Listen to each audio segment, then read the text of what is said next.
Perkenalkan, nama saya Dea Anissa Rahayu dengan nomor NIM 0544791145 dengan program studi perencanaan wilayah dan kota. Kali ini saya akan memaparkan materi terkait urbanisasi.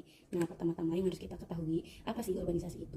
Menurut Kamus Besar Bahasa Indonesia, urbanisasi adalah perpindahan penduduk secara berduyun-duyun dari desa ke kota besar. Sedangkan menurut ahli Insinyur Triyatno Yudo Harjoko, urbanisasi sebagai adanya perubahan masyarakat dari non-urban menjadi urban.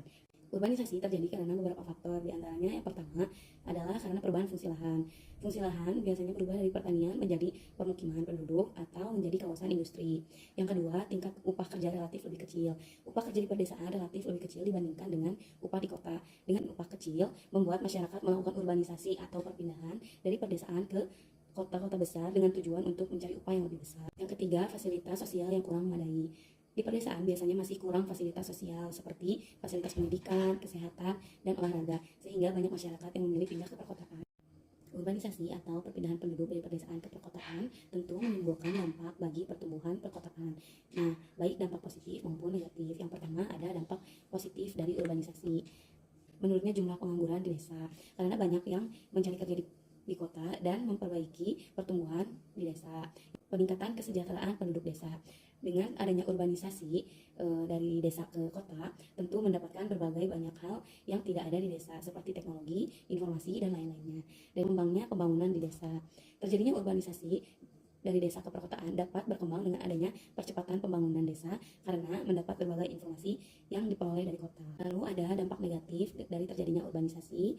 Urbanisasi juga memiliki dampak negatif baik untuk kota maupun untuk desa. Nah, yang pertama untuk di desa, yaitu menurunnya angka tenaga kerja untuk mengolah sumber daya alam yang di desa. Lalu gaya hidup yang dibawa dari kota terkadang tidak cocok dengan kehidupannya di desa. Lalu hilangnya peluang untuk memperoleh tenaga kerja yang berkualitas dan berpendidikan. Nah, yang kedua, dampak negatif urbanisasi di kota. Yang pertama yaitu meningkatnya jumlah penduduk karena mengakibatkan kemacetan lalu lintas, lalu menurunnya ruang terbuka hijau karena semakin padatnya permukiman dan mengakibatkan kurangnya ruang terbuka hijau. Lalu yang terakhir, menyempitnya daerah aliran sungai atau das. Ini terjadi karena banyaknya pembangunan ilegal rumah-rumah di daerah aliran sungai. Dengan terjadinya urbanisasi tentu menimbulkan tantangan dan masalah terhadap pertumbuhan perkotaan. Nah, yang pertama ada perencanaan tata ruang. Nah, kenapa disebut tantangan? Karena membutuhkan perencanaan tata ruang yang komprehensif dan berkelanjutan untuk mengantisipasi pertumbuhan penduduk dan memastikan akses yang adil terhadap layanan dasar. Yang kedua, ada penciptaan lapangan kerja. Pemerintah perlu menciptakan banyaknya lapangan kerja untuk menyerap tenaga kerja migran dan mengurangi pengangguran. Nah, yang terakhir, pengolahan lingkungan.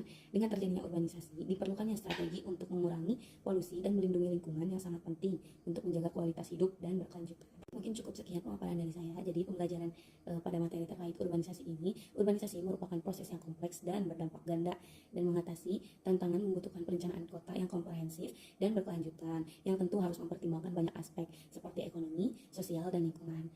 Mungkin cukup sekian pemaparan saya terkait materi urbanisasi ini. Mohon maaf bila ada banyak salah kata. Saya ucapkan terima kasih.